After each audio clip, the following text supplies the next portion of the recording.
16 কোটি ডাক্তার এই দেশে ওষুধ লেখে, সেটা আগে ঠিক করেন। শুধু একটা পেশাকে আসলে আন্ডারমাইন না করে আমরা একটা আইডিয়াল পরিবেশের দিকে আগাই।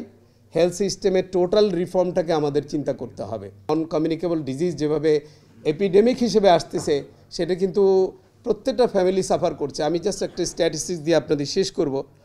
ওষুধের দাম এখনও আমাদের অনেক রিচের মধ্যে, বাট বাংলাদেশে 17% রোগী কিডনি রোগে আক্রান্ত। এর মধ্যে 6 লক্ষ লোকের ডায়ালাইসিস লাগে, 60% লোকের ডায়ালাইসিস অ্যাক্সেস নেই। আর একটা রুগীকে ডায়ালাইসিস করতে মাসে 50 থেকে 60 হাজার টাকা লাগে। অনেক কিছু চিন্তা করতে হবে। আমরা এগুলো নিয়ে কাজ করছি। আমরা চাই আপনারা আমাদেরকে হেল্প করবেন।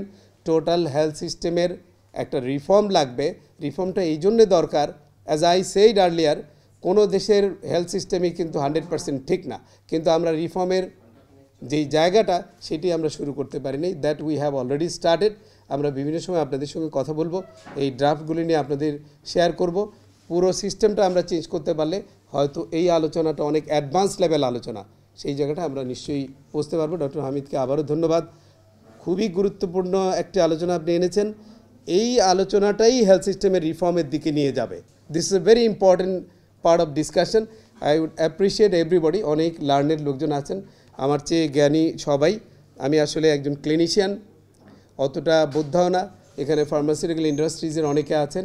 আপনারা আলোচনা নিশ্চয়ই কন্টিনিউ করবেন এবং আই লুক ফরওয়ার্ড যে আপনাদের এই আলোচনার যে একটা ড্রাফট, এইটা যদি ইনভেইন না হয়। আজকের আলোচনাটা সামারিটি যদি আমাকে একটু দিতে পারেন, আমরা যে রিফর্মের যেই এজেন্ডা বা যেটি নিয়ে কাজ করছি, নিশ্চয়ই আমরা সেই জায়গাটা এটা ইনকর্পোরেট করতে চেষ্টা করব।